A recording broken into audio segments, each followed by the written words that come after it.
الحمد لله رب العالمين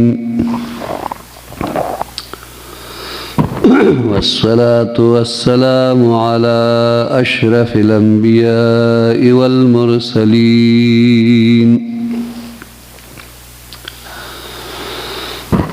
وعلى آله وأصحابه أجمعين أما بعد فأعوذ بالله من الشيطان الرجيم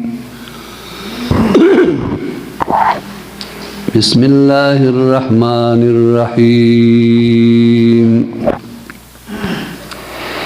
إن الله وملائكته يصلون على النبي يا أيها الذين آمنوا صلوا عليه وسلموا تسليما اللهم صل على سيدنا مولانا محمد وآله وعترته بعدد كل معلوم لك صلاة وسلاما عليك يا سيدي يا رسول الله وعلى آلك وأصحابك يا سيدي يا حبيب الله عن أبي هريرة رضي الله تعالى عنه قال قال رسول الله صلى الله عليه وسلم الإيمان بضع وسبعون شعبة فأفضلها قول لا إله إلا الله وأدناها إماتة الأذى عن الطريق والحياء شعبة من الإيمان متفق عليه مولاي صل وسلم دائما أبدا على حبيبك خير الخلق كلهم معزز محترم حاضرین کرام او سامعین کرام د مشکات شریف د هفتوار درس چې یو مونږ د تصوف درس کوو بل د مشکات شریف کوو نن د مشکات شریف درس دی او کوم حدیث مبارک چې ما د مشکات شریف تلاوت کو دا د بخاری او د مسلم په اتفاق سره نقل شوی حدیث دی متفق علیه اور راوی د حدیث حضرت سیدنا ابو هریرہ رضی اللہ تعالی عنہ عن ابی هریرہ رضی اللہ تعالی عنہ قال ابو هریرہ رضی اللہ تعالی عنہ نے روایت دے د مبارک فرمائلی دی کہ قال رسول اللہ صلی اللہ علیہ وآلہ وسلم رسول اللہ صلی اللہ علیہ وآلہ وسلم فرمائلی الایمان بضع وسبعون شعبة د ایمان څخه د پاسه اویا شاخونه دي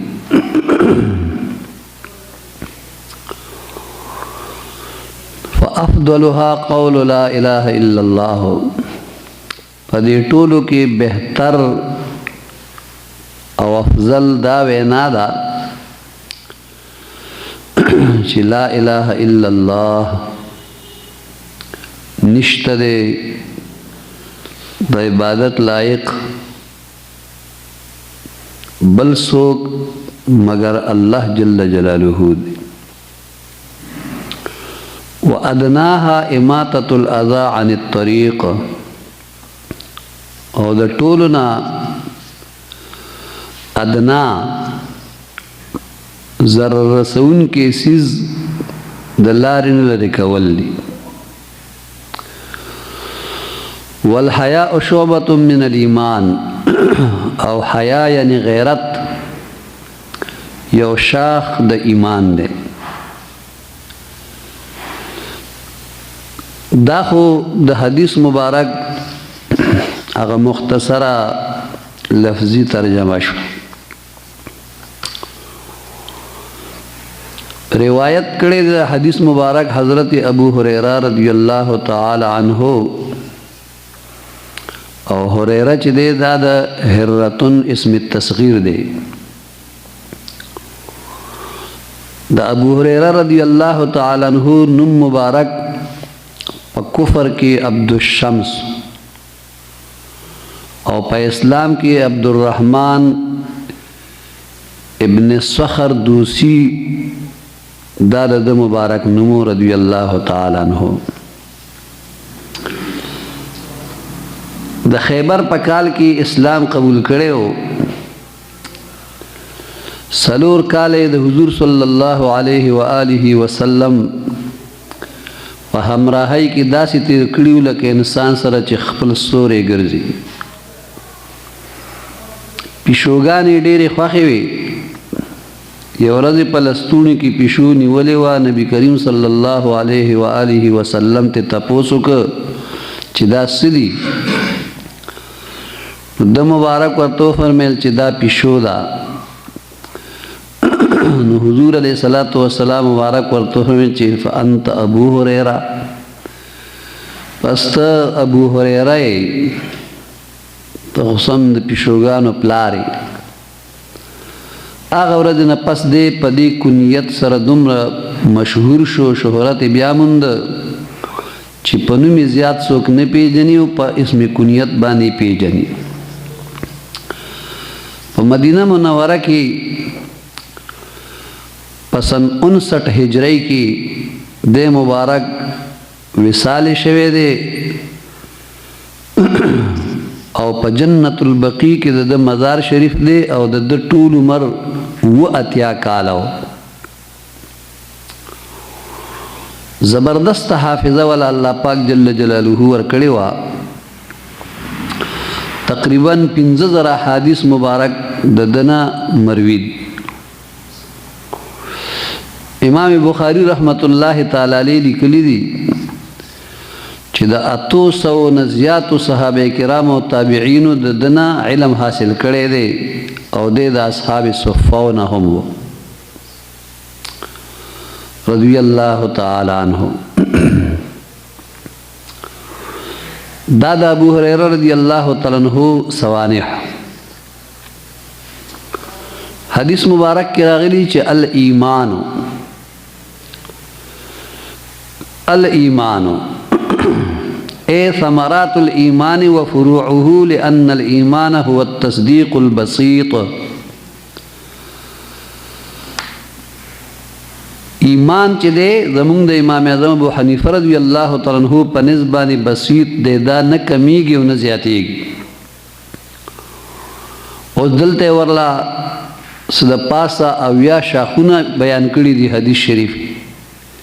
نو ایمان خو کمیږي او زیاتیږي نه، نو دی وجنه وضاحت داره چې اے ثمرات الایمان وفروعه، آغاز میوه د ایمان، خوږواله، مټاس او سر د ایمان هغه زیاتیږي او کمیږي.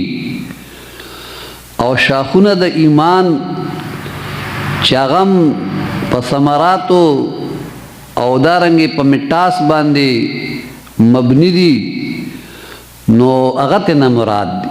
ځکه چې لأن الایمان هو التصدیق، یقینا ایمان چې دا خو تصدیق ته ویلی شي او دا بسیط دی، کمیږي زیاتیږي نه، خو مراد ته نه د دې مټاس خوږوالی دی او د دې هغه ثمره ده، میوه ده او د دې اثر دی. نو بنفس نفیس ایمان زیاتیږي او کمیږي نه. او زادتهم ایمانا چې پایت کې راغلی دی، نو هلته هم ترنه مراد د ایمان خوږوالی دی، د ایمان اثر دی، د ایمان میوه ده. بدع و بدعتن دواړه روایتونه راغلي. د مؤنث د پاره بدعتن پتا د تانیث سره او د مذکر د پاره بدعن راغلی